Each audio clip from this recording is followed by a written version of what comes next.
Mon parcours, j'ai commencé par faire un bac L audiovisuel, donc une option cinéma pour le bac. Et après, j'ai eu la chance d'avoir quelqu'un qui était à la FEMIS à Paris, la 14e promo. Et du coup, ça m'a permis de passer une année à la FEMIS à faire les tournages en 16 et 35 des différents étudiants. Voilà. Et par la suite, après, j'ai monté ma boîte de réalisation-production.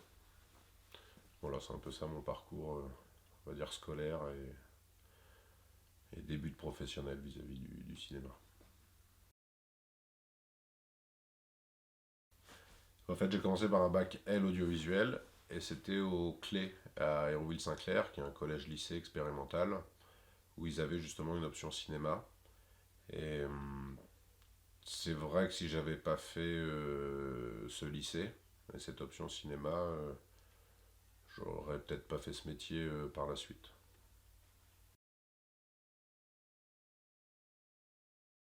J'ai surtout commencé par de la régie, c'est-à-dire s'occuper un petit peu on va dire, du bien-être du tournage, c'est-à-dire aussi bien alimentaire pour nourrir l'équipe, aussi bien dans les déplacements, aller déposer les comédiens ou aller les chercher, de manière à ce que le tournage soit fluide. Voilà, j'ai fait pas mal de régie au début. Et après, j'ai fait machino-électro. Donc machino-électro, c'est des gens qui déplacent tout le matériel, entre guillemets, qui le déplacent et qui l'installent. Le matos lumière ou technique type travelling ou autre. Voilà. Et après, je suis passé. Après, j'avais très envie de réaliser, donc je suis passé à la réalisation. En fait, pour un réalisateur, il y a deux sortes de scénarios. Il y a ceux que tu adaptes, qui viennent de la littérature, pour la plupart du temps. Euh, Cela, c'est toujours pareil, c'est-à-dire que si tu dis à 10 personnes d'imaginer un petit gros en moustache, et ben personne ne te fera le même petit gros à moustache. Donc c'est forcément toujours différent en fonction du réalisateur. Chaque adaptation est différente, même si tout le monde part de la même base, tu n'arriveras pas au même résultat. Et à côté de ça, tu as les histoires où là c'est le réalisateur qui écrit aussi son scénario. Et là forcément il n'a pas de souci d'adaptation parce que c'est un produit qui est complètement imaginé. J'ai envie de dire que le nerf de la guerre c'est l'argent. Et du coup, euh, quand on est déjà un réalisateur entre guillemets connu, tu as plus de facilité vis-à-vis de la production, parce que c'est quand même la production qui met des billes pour la réalisation d'un film. Donc eux, c'est un peu le garde-fou. Ils espèrent bien récupérer leurs sous et voire même faire du profit derrière. Donc eux, ils te verrouillent. Après, c'est la relation que tu as avec ton producteur qui fait que ça te permet d'avoir des libertés ou pas. Également d'engager des proches, j'ai envie de dire, dans ton équipe, parce que c'est des gens avec qui tu sais que tu travailles à l'aise, avec qui tu es bien. À chaque projet, en fonction du financement et de la production, c'est comme ça que ça joue et c'est là que tu es tributaire ou pas d'une équipe qui t'appartient ou pas et qui est là pour toi ou juste pour faire des heures.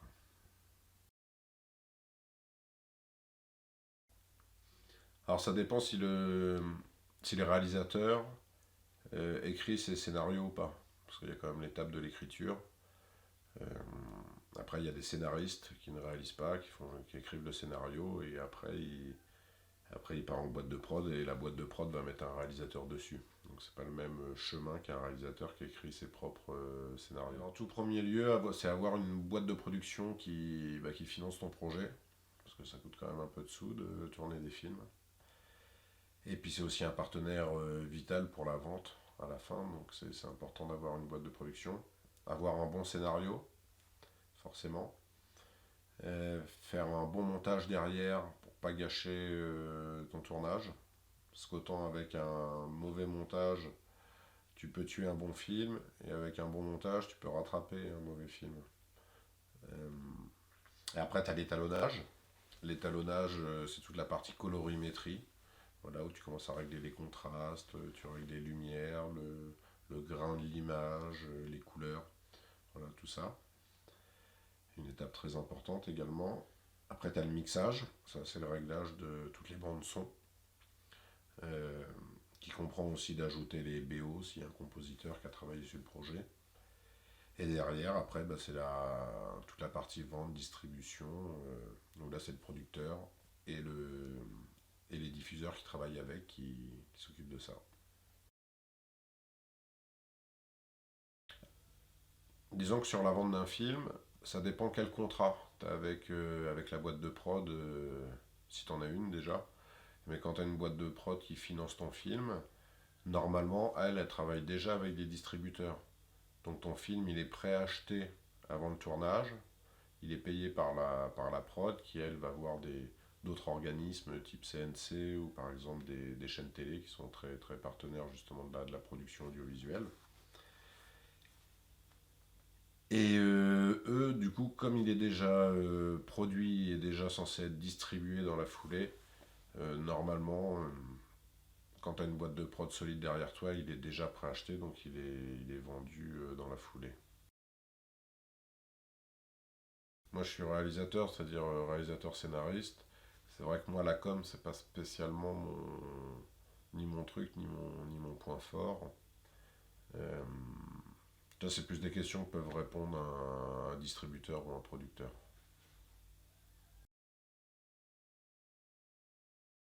Alors, c'est toujours pareil, c'est toujours une question de production. C'est-à-dire que moins tu es soutenu par une production, moins tu as de moyens, mais plus tu as de liberté. C'est-à-dire que moins il y a de gens sur ton dos pour te dire comment faire et quoi faire.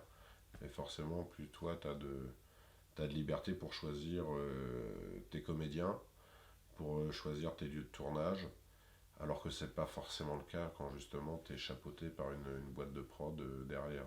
C'est-à-dire que les deux, avoir des sous ou pas de sous, finalement, les deux ont leurs avantages et leurs inconvénients. Alors c'est difficile de répondre pour tous les réalisateurs parce que j'en suis qu'un seul. Euh, Moi j'ai une tendance en tout cas à travailler en suivant l'actualité, ce qui fait que quand je vois une actualité qui me parle et que je me dis ça c'est une bonne idée de film, je commence souvent par ça comme base de travail. Et après si j'ai de la matière réelle, je vais m'en inspirer pour mes scénarios. Et si il n'y a pas trop d'infos sur le sujet, je vais forcément aller plus chercher dans mon imagination pour écrire un scénario qui tient la route en fonction du sujet qui m'a interpellé. Alors je sais pas s'il y a un meilleur moment, mais c'est pareil, après c'est très... ça tient tout à chacun. Moi j'ai beaucoup de plaisir au moment de l'écriture, mais c'est une grosse partie, ça peut durer plusieurs mois d'écrire un scénario, c'est même la plupart du temps le cas. Mais j'ai beaucoup de plaisir à écrire. Après, il y a forcément un grand moment, c'est quand on tourne le premier plan. Parce que ça veut dire que ça y est, le film il est en route, qu'il y a les comédiens devant la caméra, qu'il y a une équipe derrière. Donc c'est que ça y est, le projet aboutit. Donc ça, le premier plan du film, premier jour de tournage, ça c'est quand même un grand moment. Et après, moi je sauterai directement quand on a fini le montage.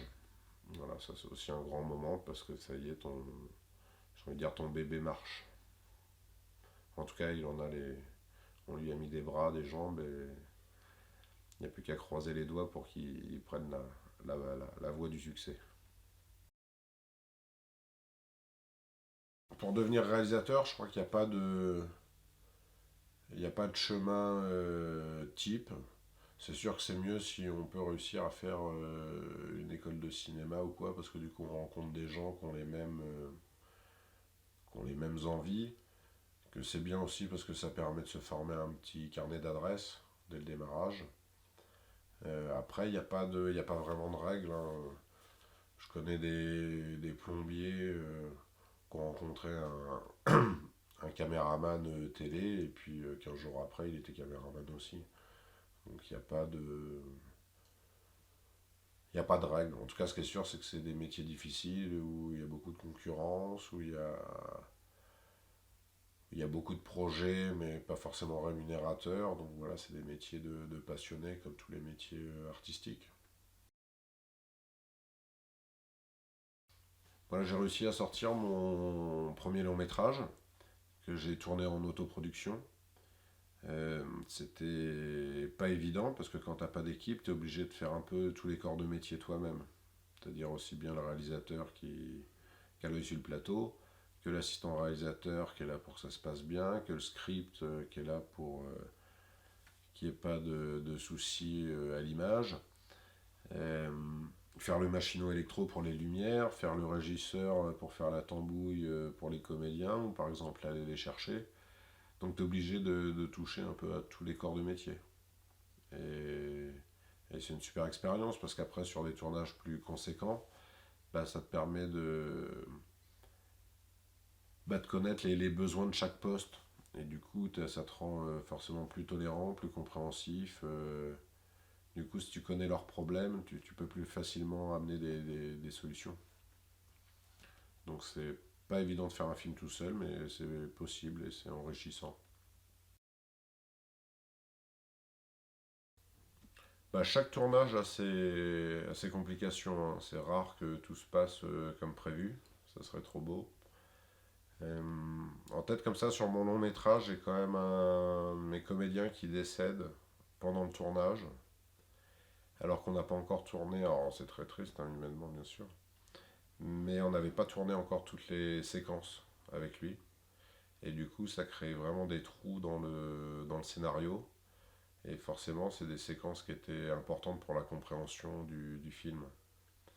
Donc, oui, ça c'était dur à gérer déjà humainement parce que c'était quelqu'un de super. Et à côté de ça, voilà, tu es obligé de repasser par une réécriture du scénario, un aménagement, alors que c'était un des comédiens, entre guillemets, indispensable au bon déroulement du film, quoi.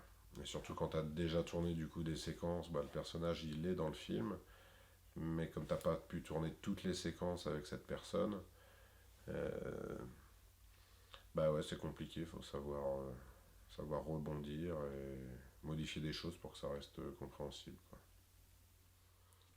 Bon, en tout cas, si vous savez pas quoi faire, vous avez qu'à nous retrouver sur répliquedefilm.fr.